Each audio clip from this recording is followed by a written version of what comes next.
Universe, it is Caner Tip Tuesday. Exciting day today because tonight winter cane immersion begins and we kick it off with the bonus training, the role of the cane in an active shooter response protocol. Today we're looking by request from the coaches. We're doing the American Cane Boxing curriculum, and I'm going to describe what the general consensus is. Hey, we want to see how to handle this type of attack. I'll tell you all about it, but before we do that, a warm welcome to those of you who are here for the first time. Big cane bump to you. Go ahead, and two things you want to do straight off the bat. If you like the content, go ahead and hit that subscribe button and the little bell icon so that you don't miss any future content, and also avail yourself of the no-cost cane clarity call. Text the letters CCC to 305-745-7839, and in less than 24 hours, we will be on the phone with you and mapping out your plan as to how to get cane trained and answering all your questions regarding caning and the cane culture. So we took a survey and said, tell us, what is your most pressing question regarding cane self-defense or a type of attack? And I always say the worst type of attack is the one you don't see coming. And to that end, it's congruent. Hey, how do we handle the attacks that are coming in from the rear that we just don't see those? And you may have heard me say this before, and just as a matter of practicality and reality, and that is that if you're hanging around with your cane and you didn't pick up on a noise, you didn't see a shadow, you didn't see something behind you, then I don't have a solution to that. The truth is you're going to get whacked. And so I'll show you three different types of responses depending on the attack coming from the rear. Right, so maybe you're walking or maybe you're just standing there, and the first one is where they're actually going to turn you over. And Kiko, Kiko's nice and padded up here, and I'm going to turn in my ACB for a drone so that I don't hurt him, but turn around. And we're looking at this type of thing where you're going to turn this guy around and go ahead, and they're going to turn you around and start wailing on you. I can't emphasize enough that the minute you feel that, if you can tilt this camera down here for me, because I want you to take a look at the footwork. I can't emphasize enough the importance of just automatically covering that head, getting your cover up, because we want to protect the computer here, but also to step out. So if you're 12 o'clock, I'm stepping towards that 2 o'clock to go ahead and create some distance for myself there. And I'll show you how that works coming here from the backside. But the minute I feel this, that strong attack to turn you over, he's going to be pulling. I'll go ahead and work with that, but my hand has to come up as a cover, and then I'm stepping off to my 1, 2 o'clock to where it's here. That's a shot, that's a second shot, and that's a third shot if I need it to go to the head, right? So that's one way of handling this, is I get turned around, and that attack might be coming here, that's coming here as well, and I'm able to turn around and keep that attack so that I can get out of here. Second thing to have a concern for is even worse, and that's where they might be coming in with something that's coming to your midline. That's why we take advantage of that shaft that covers. When I turn, this comes up. Notice that it covers both of them. That's why I knock out that limb so that I can keep going.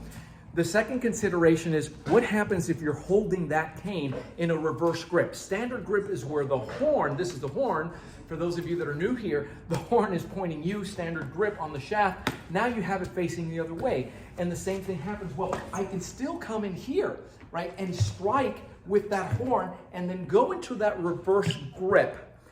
And boy, this is a favorite of Coach Aaron out in Tulsa who mentioned that. ACSD Tulsa, you want to check that out. If you're in there, he's the guy to go to. But this is a checking mechanism, bang, and then I'm coming to the top. Do I always have to go to the top? No, you know that. If I come in here, I hit. If the arm is still close enough, and you have a horn and come in here, that's fair as well. But when I come out here, he's patted down at the bottom, boom, take out that wheel, you know, and have him. That gives you enough time to get out of here. Second consideration, or second type of attack, is when it's coming out here, they come from, and now they're going to get you going. This is horrendous, because the only reason somebody's going to get you in a rear headlock is to control you or to seal your breath and kill you. And that's just the reality of it. right? He's not hugging, he's not. So first rule is if you can't breathe, you can't fight. Consider also that they may be dragging you. When they control the head, they control the rest of the body. Please turn this down. So I'm gonna ask you to anchor. Turn it down, the camera. Yeah, bring it all the way down, this way. Yeah, get that down. And I wanna show you here what I do, but I can create an anchor if he's dragging me. See how he starts dragging me? I can't control, I can't recover here from this. So I'm gonna take my cane horn and I'm gonna take my other hand, lock it in, and I'm also gonna anchor there. So go ahead and drag now.